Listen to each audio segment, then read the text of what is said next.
하나님의 말씀은 이제 베드로에 대한 베드로의 설교를 오늘 한번 살펴볼 텐데요. 이제 오순절 날에 성령님이 임하고 또 방언을 말하고 사람들이 그 방언 말함을 보고 이상하게 여기고 놀라고 조롱하는 것까지 보았습니다.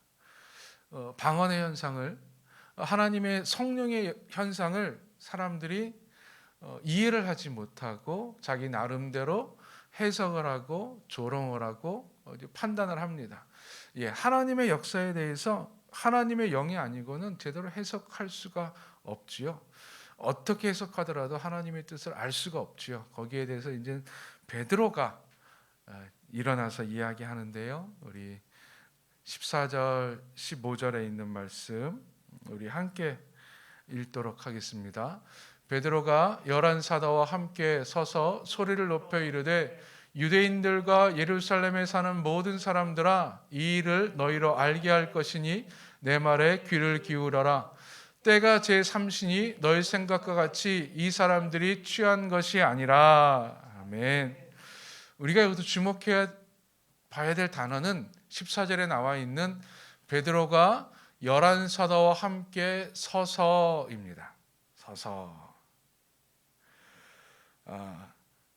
2장 2절에 보면 이렇게 되어 있어요. 호련히 하늘로부터 급하고 강한 바람 같은 소리가 있어 그들이 앉은 온 집에 가득하며. 그들이 앉아 있었어요. 앉아 있어서 아마 성경학자들은 이 앉아 있었던 모습을 통해서 이들이 아마 예배를 드리고 있었을 것이다, 아마 설교를 듣고 있었을 것지 않았을까라고 이야기하기도 합니다. 하여튼 그들이 앉아서 예배를 하고 있었는데 이제 베드로가 일어섭니다. 저는 이 함께 서서라고 하는 일어섬을 베드로의 위대한 일어섬이라고 명명하고 싶어요. 왜냐하면 이 베드로가 일어섬을 통해서 그들이 받았던 성령 충만함이 이제는 그들로부터 흘러 3,000명에게 임하기 때문에 그렇습니다. 3,000명이 이날 이제 회개하고 신도의 수에 가입을 하거든요. 근데 이들이 가입을 할 수 있었던, 구원을 받을 수 있었던 결정적인 계기가 베드로가 일어섰기 때문이에요. 120명에 임했던 성령의 충만함이 이 3,000명에게 성령의 역사로, 회개의 역사로 일어났던 이유가 베드로가 일어섰기 때문입니다. 왜요? 그들은 120명이 자신들의 은혜를 받았어요. 성령 충만함이 있었어요. 그 성령 충만함 받으면 여러분, 우리는 어떻습니까? 그 기분을, 그 마음을, 그 감정을 깨트리기 싫어요. 그래서 누구가 이렇게 다가오는 거 싫어해요. 외부 사람들이 성령 충만함 받은 그 상태에서 다가와서 어떤 분위기를 깨고 그러는 걸 되게 싫어합니다. 그냥 우리끼리. 그렇죠? 여러분, 기도원 가서 열심히 기도하고 성령 충만함 받았어요. 막 뜨거워요. 그러면 같이 기도했던 사람들끼리만 모여 있어요. 그들끼리만 막 얘기합니다. 야, 너 오늘 기도할 때 어땠어? 설교 말씀 어땠어? 뭐 기도할 때 성령께서 어떻게 역사하셨어? 뭐 안수 받을 때 야, 뭐 뜨거워지지 않았어? 그렇게 얘기해요. 전혀 모르는 사람이 있으면은 얘기 안 해요. 그 사람들이랑 우리끼리 얘기해요. 앉아 있는 것이요. 근데 베드로는 전혀 모르는 사람들에게 나아가려고 한 겁니다. 자기가 받은 성령 강림의 사건을 그들에게도 전달하려고 일어섰던 거예요. 성령 강림의 사건은, 성령의 충만함은 자신들의 은혜로만 간직한 것이 아니라 세상과 소통할 때 더 큰 역사가 일어납니다. 이것이 바로 성령 사건의 확장이에요. 성령 사건은 확장되어야 됩니다. 성령 사건은 우리가 앉아 있을 때 그저 우리끼리의 특별한 경험으로 끝이 납니다. 그러나 우리가 일어날 때 성령의 사건은 밖으로 확장이 돼요. 베드로가 일어납니다. 사람들이 수근수근거리는데 예전 같으면은 아마 베드로가 숨었을 거예요. 피했을 거예요. 그렇잖아요.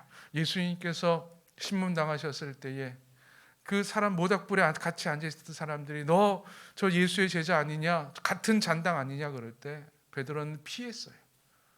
아니라 그러고 도망갔어요. 왜? 미안하니까, 할 말이 없으니까, 부끄럽고 자기 자신을 보호해야 되니까. 근데 이번에도 마찬가지였어요. 120명이 모여서 막 이상한 헛소리를 하고 있으니까 사람들이 막 조롱을 합니다. 수근수근 됩니다. 그럴 때 어떻게 합니까? 창피하니까는 우리끼리 있다가 야 그냥 가자 한다. 조용히 하자라고 아마 할 수도 있었을 거예요. 예전 같으면. 근데 베드로는 담대히 일어나서 이야기합니다. 내 말에 귀를 기울여라. 내가 이 일이 어떻게 일어난지, 너희들이 보는 이 현상이 왜 일어나는지를 한번 내가 설명을 해줄 것이다 라고 말합니다. 이런 용기가 어디서 났을까요? 아마 성령 충만을 받을 때 베드로의 마음 가운데 성령님께서 역사하셨던 것 같습니다. 예, 성령님께서는 우리에게 말할 것을 알게 하십니다. 우리에게 할 말을 허락해요. 그래서 하나님의 일을 하는 사람들은요, 내가 무슨 말을 해야 될까 걱정하거나 염려할 필요가 없어요. 성령 충만함을 가지고 일단 나아가면 됩니다. 성령님께서 지혜를 주세요. 네, 지혜를 주시는데 그 지혜가 내가 전혀 모르는 것을 막 알게 하시는 것. 말해서 막 미분적분 모르는데 성령님의 지혜로 말미암아 갑자기 그냥 시험 보는데 미분적분을 다 푸는 것. 그럼 얼마나 좋을까요? 제 아들에게 그런 역사가 일어나기를. 근데 물론 성령님께서 그렇게 하실 수 있겠죠. 분명 성령님께서 못하실 일 없으니까. 그러나 성령님께서 우리에게 지혜를 주시고 우리를 깨닫게 하실 때는요, 우리와 함께 하시는 거예요. 그래서 우리도 거기에 맞춰 노력을 하는 거죠. 준비를 하는 거죠. 성령님께서 언제든지 사용할 수 있도록. 하여튼 베드로에게 성령님께서 용기를 베풀어 주셨어요. 그리고 할 말을 주십니다. 그래서 오늘 본문에 나와 있는 베드로의 설교를 보면 아주 탁월한 설교입니다. 탁월한 전도 설교예요. 예전에 베드로라면 도저히 할 수 없는 수준인 것 같은데 베드로는 드디어 말을 하기 시작합니다. 이러한 역사가 우리 가운데 일어나기를 간절히 축원드립니다. 우리가 은혜를 받고요, 성령 충만함에 은혜를 받고 감사가 막 넘쳐요. 그냥 앉아 있으면 내 것만 되는 거예요. 근데 내가 일어서 주변 사람들에게 내가 받은 감사와 내가 받은 은혜, 내가 받은 성령을 이야기하기 시작하면, 내가 왜 기쁜지 아냐고 이야기하기 시작하면 그게 확장이 되는 거예요. 그렇죠? 확장이 되는 거예요. 이 확장의 역사가 분명히 우리 도심교회 가운데 일어나게 될 줄로 믿습니다. 근데 베드로가 이제 처음으로 이제 이야기하는데요, 이제 설명을 해주는 설교하는데, 베드로 오늘 사도행 2장에 나와 있는 베드로의 설교의 큰 주제는 예수님은 부활하셨고 예수님이 하나님께서 예수를 주와 그리스도 되게 하셨다라고 하는 거예요. 이게 베드로의 설교의 아주 핵심입니다. 근데 이거를 이야기하기에 앞서서 무조건 너희들이 죽인 예수를 하나님께서 다시 살리셨고 예수님이 우리의 그리스도가 되셨어 라고 그냥 마구마구 소리 지르지 않습니다. 베드로는 참 지혜롭게, 우리에게 성령님께서 우리에게 알려주세요. 어떻게 나아가야 될지, 어떻게 그들에게 접근해야 될지. 15절에 보면은 이렇게 이야기합니다. 때가 제 삼신이 너의 생각과 같이 이 사람들이 취한 것이 아니라, 즉 그들이 갖고 있던 오해를 풀어요. 오해를 일단 불식시킵니다. 저 사람도 술 취했구나라고. 근데 이게 왜 때가 제 3시다라고 하는 것은요, 오전 9시를 말합니다. 그래서 이거 너희들 지금 우리 취한 것 아니야 라고 이야기하는 근거가 뭐였냐면은, 당시에 유대인들은 이 축제 때, 큰 축제 아닙니까? 오순절날 축제 때는 보통 오전 10시까지 아침 금식을 했었다고 합니다. 지금도 이스라엘에서는 이 절기를 크게 지키죠. 얼마 전에 뉴스를 보니까는 이스라엘에서 이 오순절 절기를 지키다가 이 가건물이 무너지는 바람에 많은 사람들이 다치고 막 혹은 또 죽기까지 했었다고 하더라고요. 근데 그 무너지는 장면을 찍은 영상을 TV에서 보여주는데요. 한국 교회 절이 가더라고요. 얼마나 은혜스럽게 하는지. 이제 이스라엘은 백신수를 다 맞아서 이제 마스크 없고 안 쓰고 이제 모여서 하니까는요. 처음으로 모여서 하니까는요. 그 어른들 수백 명, 수천 명이 모여갖고 함께 움직이는 거예요. 찬양하고 막 앞에 있던 랍비는 막 책상 두드리며 찬양하는데 뜨거워 보이더라고요. 야, 하나님께서 이스라엘을 선택한 이유가 저기에 있나 보구나라는 생각이 들었어요. 열정적이에요. 두렵잖아요. 안 모였었잖아요. 그런데도 이제 풀어주고 축제다 그러니 간뜩 모여서 막 힘있게 찬양하다가 결국 그 힘을 못 견뎌갖고 건물이 무너졌는데, 의자가 무너져갖고 다쳤는데, 이들은 이제 그렇게 열심히 지켰어요. 뭐 지금 이러니 그때는 얼마나 더 열심히 지켰겠습니까? 그래서 오전 10시까지는 보통 금식을 한답니다. 즉 다시 말해 제가 제 삼신이 우리는 불경한 사람이 아니라고 하는 거예요. 우리는 불경하게 그렇게 술 마시고 아침에 금식을 깨고 술 마시는 사람들이 아니다라고 오해를 불식시킵니다. 왜 이것부터 이야기했을까요? 왜 그들의 조롱에 대해서 이거 아닙니다라고 이야기했을까요? 이게 소통이라고 하는 거예요. 베드로가 전하고자 하는 것은 자기 변명이 아니었어요. 야, 우리 술 취한 거 아니야. 이 변명이 아니라 그들이 베드로가 전하고자 하는 것은 복음이었어요. 그 복음만 막 일방통행식으로, 우린 보통 그러지 않습니까? 지하철에서 종종 아직까지도 있더라고요. 뭐 예수 믿으세요. 예수 믿으세요. 예수 안 믿으면 지옥 갑니다. 천국 가시면 예수 믿으세요. 막 이야기하고 가는 사람들이 있어요. 듣는 사람들이 어떻게 이야기하고 어떤 모습을 자기를 쳐다보면 상관이 없어요. 그냥 자기가 일방통행으로 막 손가락질도 하고 막 그러고 나아갑니다. 그리고 아주 자기가 복음 전했다고 생각해요. 근데 베드로가 만약에 그랬었다면 어떻게 됐을까요? 베드로는 그러지 않았어요. 그들에게 지금 성령 충만해서 하나님의 큰 일을 말해야 되는데 먼저 하나님의 큰 일을 말하기 전에 그들에게 먼저 이야기합니다. 오해를 불식시켜 소통하는 거예요. 너희들 지금 우리 볼 때 술 취한 것 같고 좀 이상하게 보이지? 그거 아니야. 설명해 줄게요. 그러면서 그들의 궁금증을 해결하려고 합니다. 해소시켜 줍니다. 그들이 가지고 있는 어떤 잘못된 생각들에 대해서 접근해서 그것들을 풀어줍니다. 연관이 되는 거죠. 그래서 이야기를 할 수 있게 되는 거죠. 예. 우리가 대화를 할 때도 마찬가지입니다. 그 사람이 나에 대해서 어떤 오해를 갖고 있어요. 나는 그 사람에게 그 오해에 대해서 별로 신경 안 쓰고 내가 전하고 싶은 말만 하면 돼요. 그렇게 되면은 그냥 일방통행만 되는 거예요. 근데 그 사람이 나에 대해서 어떤 물음표를 갖고 있어요. 이거는 소통하고 접근하는 방법입니다. 그럼 그 물음표에 내가 은근슬쩍 답을 해줘요. 그러면 그 사람은 나에 대해서 호감을 갖고 호기심을 더 갖게 돼요. 아, 그렇구나. 그러면서 그때 이야기하는 겁니다. 베드로가 지금 그렇게 이야기합니다. 근데 여기서 베드로가 재밌는 것은요, 그들과 논쟁하지 않았다고 하는 거예요. 베드로가 우리는 지금 때가 제 오전 9시인데 우리가 왜 술 먹겠습니까? 우리 술 안 챘습니다 라고 이야기하면 분명히 상대편에서 뭐라 그럴까요? 그거 어떻게 믿어요? 당신 진짜 술 취한 거 아니에요? 근데 어떻게 그럴 수가 있어요? 라고 아마 이야기했을 거예요.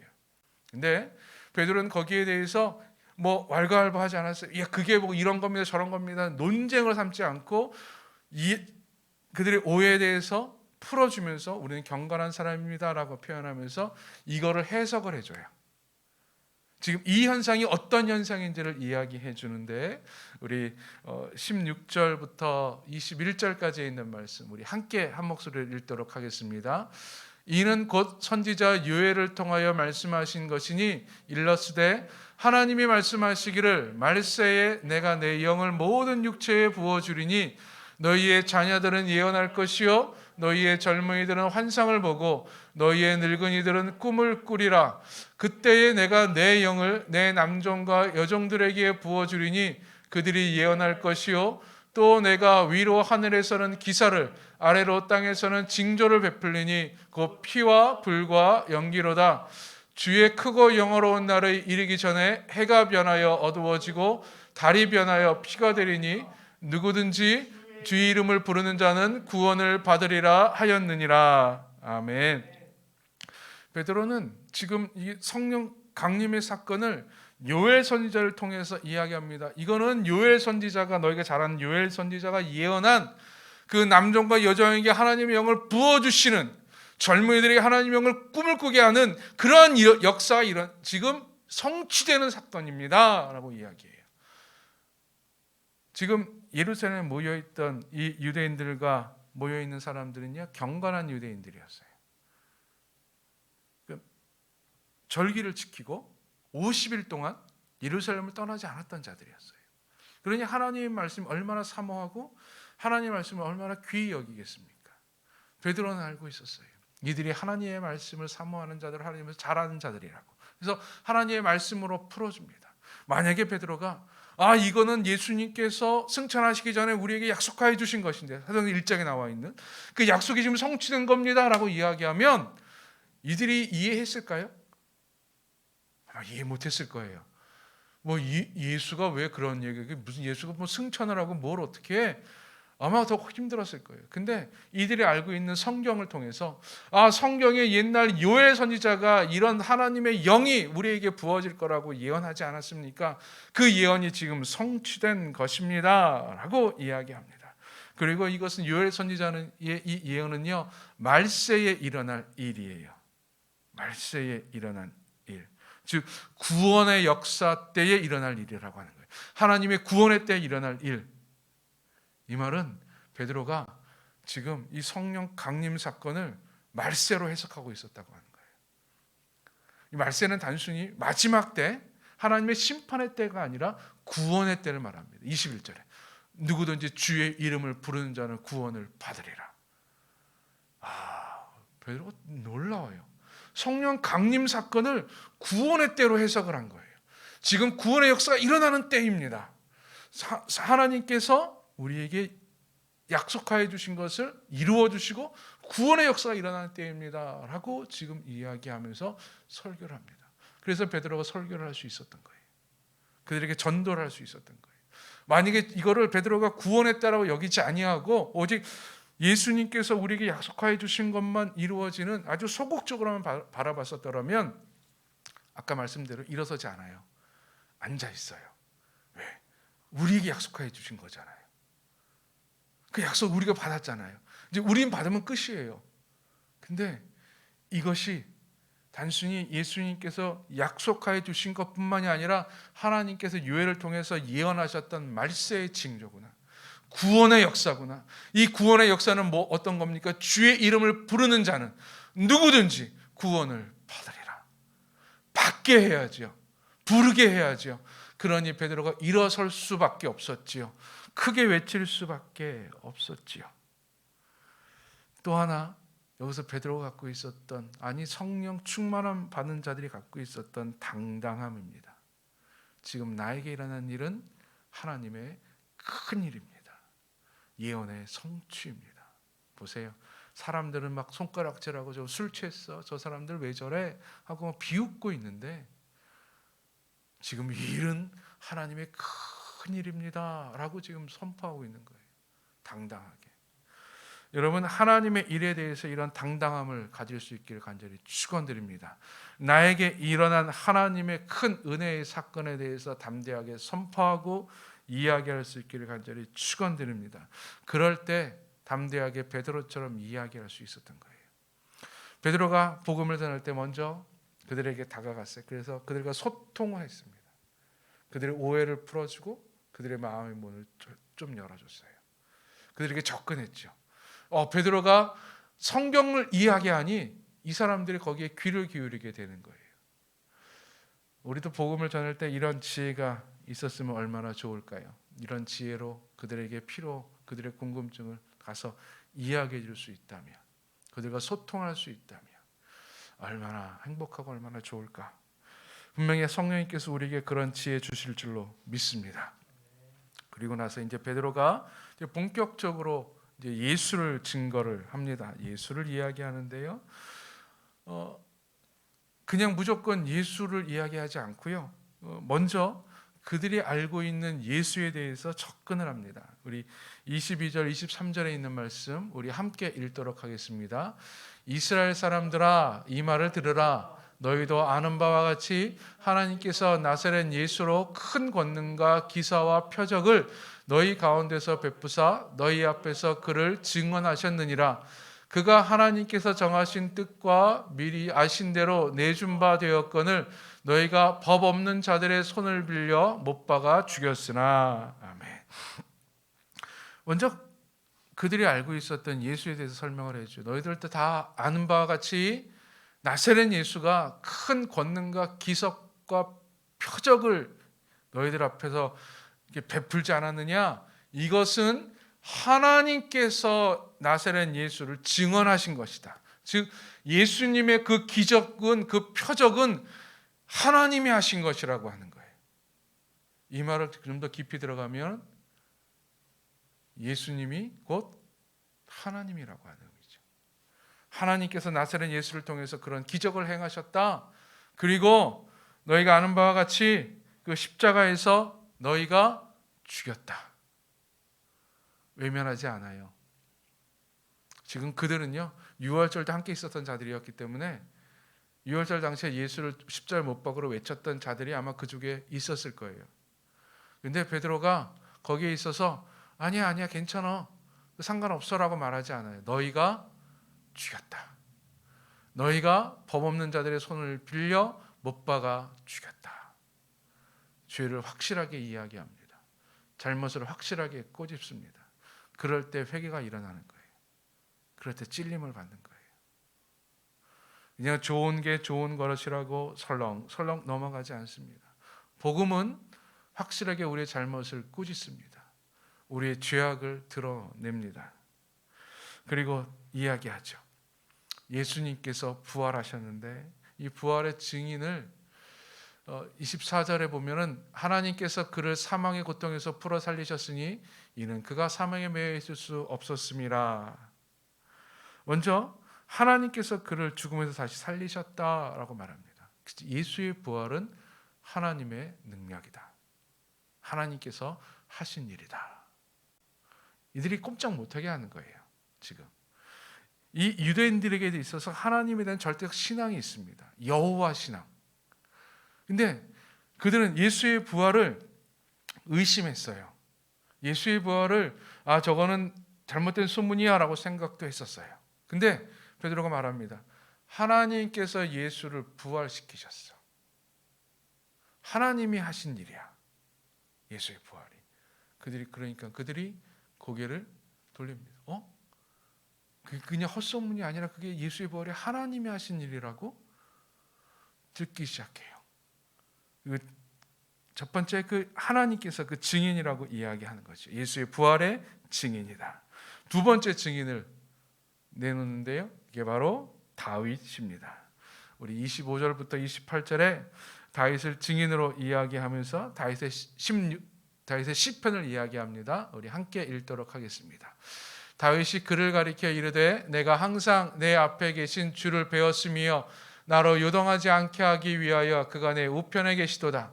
그러므로 내 마음이 기뻐하였고 내 혀도 즐거워하였으며 육체도 희망에 거하리니 이는 내 영혼을 음부에 버리지 아니하시며 주의 거룩한 자로 썩음을 당하지 않게 하실 것이미로다. 주께서 생명의 길을 내게 보이셨으니 주 앞에서 내게 기쁨이 충만하게 하시리로다 하였으므로.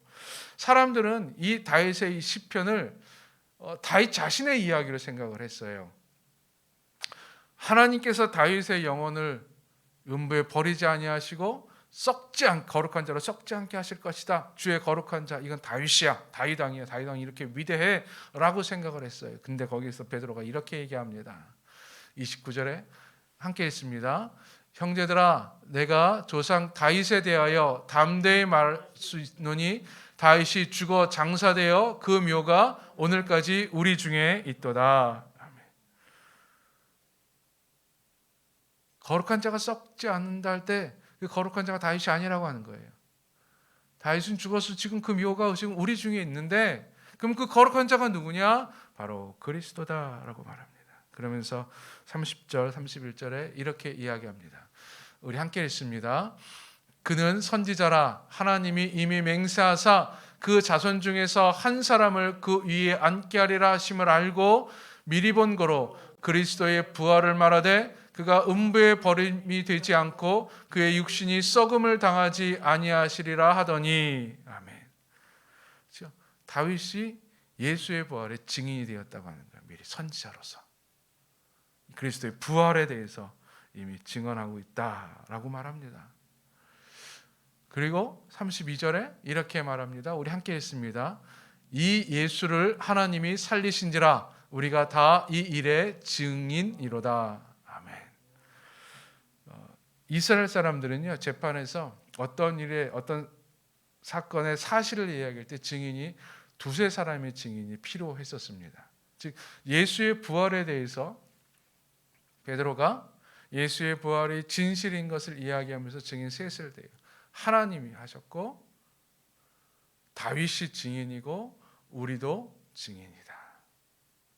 그러니까 지금 베드로의 설교를 듣고 있는 경건한 이스라엘 사람들은 이해가 되는 거예요. 그렇구나 하면서 베드로의 말에 이렇게 빨려 들어가게 되는 거예요. 그렇구나, 이해가 되는 것이지요. 받아들이는 것이지요. 우리에게도 이런 지혜가 있기를 간절히 축원드립니다. 그들의 말에, 그들의 생각에 우리가 함께 동화하여서 그들의 생각을 가지고 예수를 증거하는 거예요. 그들의 언어를 가지고 예수를 이야기하는 거예요. 그리고 이제 다시 또 이렇게 이야기합니다. 우리 33절부터 33절에 있는 말씀인데요. 하나님이 오른손으로 예수를 높이심에 그가 약속하신 성령을 아버지께 받아서 너희가 보고 듣는 이것을 부어 주셨느니라. 아멘. 재밌어요. 예수를 증거하면서, 예수를 이야기하면서 지금 이 현상에 대해서 다시 한번 설명해 주고 있는 거예요. 이 현상은 왜 일어났냐? 술 취한 것 아니고, 첫 번째 하나님의 요엘 선지자를 통한 예언의 성취고, 두 번째 예수의 부활로 말미암아 일어난 일이다. 하나님이 오른손으로 예수를 높이심에 부활해서 승천시키셨다고 하는 것이, 그가 약속하신 성령을 아버지께 받아서 너희가 보고 듣는 이것을 부어주셨다. 성령을 부어주셨다. 이 성령 강림 사건, 너희들이 보고 있는 이 사건은 예수의 부활과 승천의 증거다라고 하는 거예요. 그들은 그냥 저거 무슨 일이야? 쟤는 술 취했어? 라고 하는 것이었는데, 베드로는 거기에 있어서 이건 하나님의 예언의 성취고 예수가 그리스도이심을 보여주는 약속이다, 증거다라고 딱 못 박은 거예요.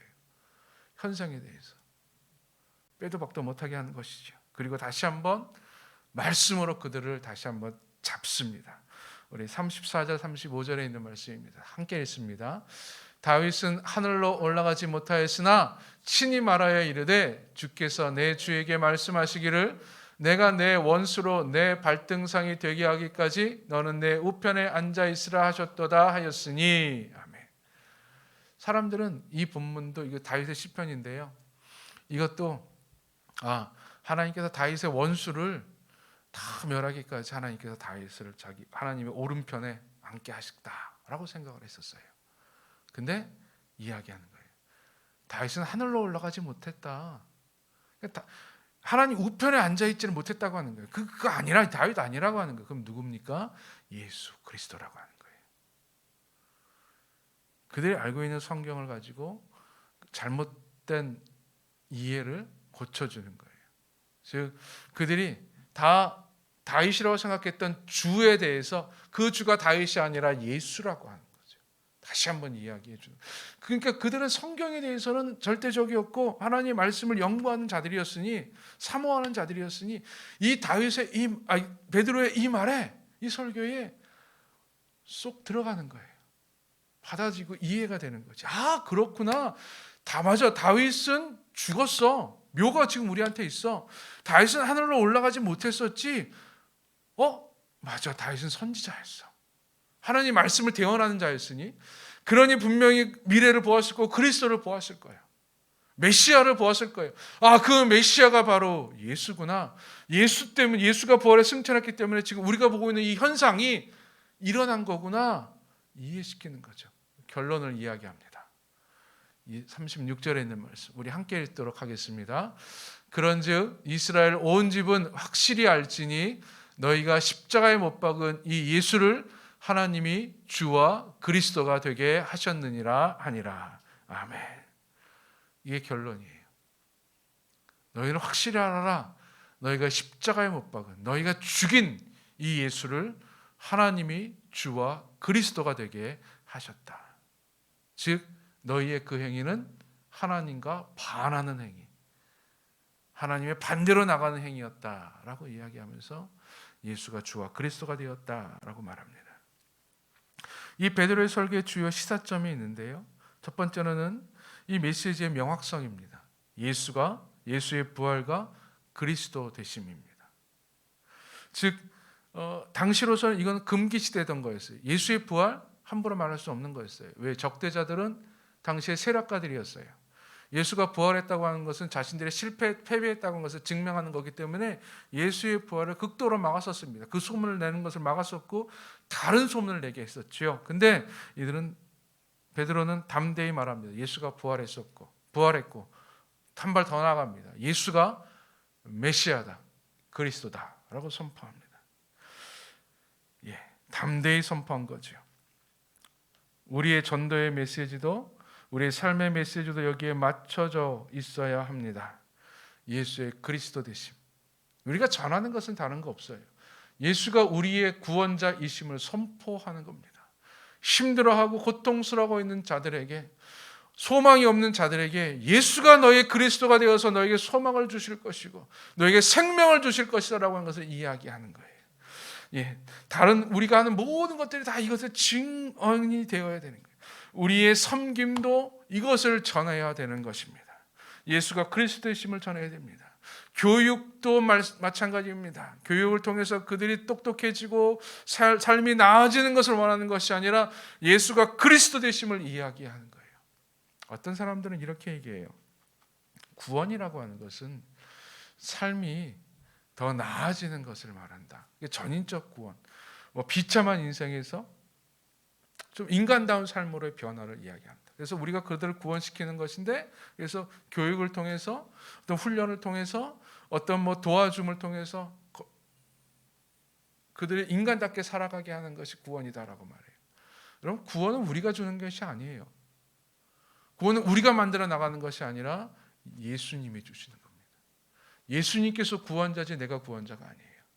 우리는 뭐 하는 겁니까? 구원자 예수를 증언하는 거예요. 근데 그러면 왜 우리가 교육하고 왜 우리가 훈련시키고 왜 우리가 섬깁니까? 예수가 그리스도이심을 이야기해 주기 위해서예요. 목적이 뚜렷해야 됩니다. 우리가 제3세계에 나가서 학교를 세우고 병원을 세웁니다. 그들의 삶의 질이 좀 나아지게 하기 위해서? 아니에요. 그건 NGO 단체가 하는 거예요. 교회가 하는 일은 똑같이 그들에게 학교도 세워주고 일자리도 내어주고 병원도 세워주지만, 교회가 진짜 해야 될 일은 그들에게 예수가 그리스도이심을 선포하는 거예요. 예수가 참 너희들의 구원자 되심을 이야기해줘서 예수로 말미암아 구원받게 하는 거예요. 병원으로 구원받게 하는 것이 아니라, 교육으로 구원받게 하는 것이 아니라. 베드로가 정확하게 이야기하고 있죠. 그들에게 지금 이 사건은 이런 겁니다. 이해하셨죠? 이해됐으면 됐어요. 끝내지 않았어요. 이 사건 너희가 이해했지. 이건 하나님의 역사야. 하나님의 예언의 성취야. 근데 너희들이 알아야 될 것은 이게 아니야. 이게 왜 이런 일이 일어난지가 아니라, 진짜 알아야 될 것은 너희가 십자가에 못 박아 죽인 그 예수를 하나님께서 주와 그리스도가 되게 하셨다라고 하는 거예요. 또한 베드로는 이들이 복음을 쉽게 받아들일 수 있도록 성경을 인용을 합니다. 말씀드렸듯이 그들의 논리로 예수를 전하는 것이지요. 부활은 하나님의 약속이고 다윗이 미리 본고로 예수를 이야기했고, 예수의 부활은 하나님께서 확실하게 미리 예언하시고 미리 성취하신 것이다라고 하는 거예요. 여기서 우리가 알아야 되는 것은 전파는 나의 언어로 하는 것이 아니라 청중의 언어로 전해야 된다라고 하는 것이죠. 그래서 우리 교회가 더 힘써야 될 것 중에 하나가 교회 언어를 지금 21세기 젊은이 언어로 바꿀 수 있어야 됩니다. 참 힘들더라고요. 저도 이제는 머리가 굳어져서 그런지 요즘 젊은이들의 언어를 문화를 제대로 이해하지 못하겠어요. 꼭 소위 말해서 젊은이들이 보기에는 꼰대예요, 꼰대. 근데 꼰대로 이야기하는 것이 아니라 그들이 받아들이는 최소한 아재 개그까지라도 받아들일 수 있도록 내가 그들의 언어를 가져야 되는데 저도 부족하지만 교회도 지금 현대 교회들도 많이 부족한 것 같아요. 그래서 젊은이들에게 나아가지를 못하죠. 아니 젊은이들뿐만이 아니라 현대를 살아가고 있는 사람들에게 접근하기가 참 쉽지 않습니다. 쉽게 접근할 수 있도록 우리가 지혜를 가져야 되는 것이 참 중요한 줄로 압니다. 지금 젊은이들이 갖고 있는 관심사가 무엇인지, 여러분 지금 정치인들도 거기에 지금 다 정신 팔려 있지 않습니까? 2030 세대가 갖고 있는 문제에 대해서 그들이 환심을 사기 위해서 막 정책을 막 쏟아붓는데 막 웃기지도 않은 정책이 막 이야기하더라고요. 진짜인지 가짜인지 모르겠지만 뭐 신혼부부들 집 사게 하기 위해서 뭐 은행에 대출할 수 있는 한도를 뭐 90%까지 해주겠다고. 어떤 뭐 뉴스를 보니까 6%만 자기 돈이 있으면 집 사게 해주겠다고. 그게 무슨 소리냐면은요. 지금 그들이 지금 관심이 지금 그거라고 하는 거예요. 부동산이니까 부동산에 그들이 쉽게 접근할 수 있도록 우리가 풀어주겠다. 정치인들도 지금 그들의 언어로 지금 막 이야기하려고 하는 거예요. 우리가 너희를 얼마나 위하는 줄 알아? 너희를 위해서 우리가 마지막 정책을 벌이고 있어. 그러니까 우리 좀 믿어줘, 우리를 좀 밀어줘라고 이야기하고 있잖아요. 젊은이에서. 근데 교회는 지금 뭐 하고 있습니까? 그 정치인들 그렇게 이야기하는 걸 비웃고는 있지만 설령 진짜 젊은이들을 향해서 나아가려고 하지 않아요. 그들이 언어로 이야기하려고 하지 않아요. 그저 우리 언어로 이야기하면서 막 억누릅니다. 들으라고. 노력해야 될 줄로 압니다. 좀 끼어 있어야 되고 우리 자신 먼저, 나 자신도 먼저 젊은이의 언어, 젊은이의 문화를 이해하려 노력해야 됩니다. 그래서 여러분 많이 보세요. 유튜브 많이 보는 거 괜찮아요. 유튜브 많이 보세요. TV 드라마도 많이 보세요. 그래서 그들이 어떤 언어를 갖고 있는지, 어떤 문화를 갖고 있는지. 그리고 또한 베드로의 설교가 주는 시사점이 있는데 그는 주저함이 없었습니다. 이거이지 않을까? 이거인 것 같은데 너희들은 어떻게 생각해? 이거는요 대화할 때 처음 시작하는 거예요. 시도할 때 하는 거예요. 복음 전파할 때는요 이거이지 않을까? 나는 그렇게 생각하는데가 아니에요. 복음 전파는요 담대함이에요. 확신이에요. 내 안에 확신이 없는 상태에서 전달하는 것은 힘도 없을 뿐더러 제대로 전할 수도 없어요. 그러나 내 안에 내가 확신을 가지고 있으면 상대방이 받아들입니다. 여러분 사기치는 사람들이 사기칠 때 처음으로 배우는 게 뭔지 아십니까? 자기 암시예요. 내가 이제 변호사로 사기를 쳐요. 그러면 먼저 자기 암시를 해요. 나는 변호사예요. 그리고 진짜 변호사처럼 행동해요. 막. 어디 가서도 꿀리지 않아요. 진짜 변호사를 만나도, 진짜 검사를 만나도 꿀리지 않아요. 확신이 있어요. 그러면 옆에 있는 사람들이 믿어줘요. 받아줘요. 여러분 사기꾼도 그렇게 하는데 진실을 갖고 있는 사람들이 왜 자꾸만 주저하고 그들이 받아들일까 안 받아들일까 염려하고 걱정합니까? 진리를 전하는 사람들은요 그 진리에서는 확신을, 내가 갖고 있는 확신이 필요해요. 전폭 같은 경우, 전도폭발 같은 경우 중요한 것 중에 하나가 전도폭발의 어떤 뭐 과정이라든지 또 뭐 전도하는 방법이라든지 그런 거는 차치하더라도 전도폭발이 우리에게 아주 유용한 것 중에 하나가 자기 확신이에요. 그렇죠? 구원에 있어서 자기 언어로 정확하게 이야기할 수 있어요. 정확하게 이해가 돼요. 확신을 가져요. 그러니까 담대해져요. 그러니 그거 전할 수 있는 거예요. 뭐 제대로 하지 못하고 막 힘있게 전하니까 상대방이 거기에 있어서 소위 말해서 기가 빨리는 거예요. 그런가 보다. 상대방이. 여러분 복음은 그렇게 전해야 되는 겁니다. 우리에게 그런 담대함이, 그런 확신이 일어날 줄로 믿습니다. 이거는요 우리가 외워서 하는 것이 아니라 성령 충만함으로 하는 겁니다. 이럴 때, 이렇게 전할 때 어떤 변화가 일어났을지 우리 다음 시간에 한 번 더 살펴보도록 하겠습니다. 끝까지 복음이 전해질 때까지 증인된 삶을 결코 쉬지 않으니 땅 끝까지 복음이 전해질 때까지